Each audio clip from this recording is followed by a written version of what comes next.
করবেন? হ্যাঁ রাত্রে খাওয়া দাওয়া করবেন কোন সময়? করতো না। রাত্রে আর খাবো না, বাজারে থেকে কালকে খাবো। ও আজকে খাইবেন না কালকে খাবেন? মাত্র 8:30 বাজে, পরে ক্ষুধা লাগবে না? না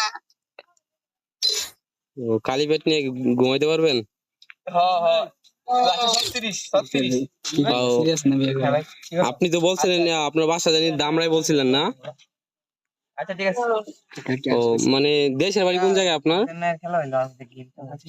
এখানে ও দামরাই থাকেন, স্থানীয় নাকি? তাহলে একদিন সাভার আসেন, এসে ঘুরে যান, বেড়ায় যান।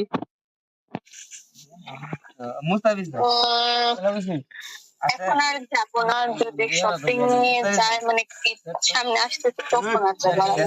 আর ও হচ্ছে বাসা থেকে বের হবো। আচ্ছা।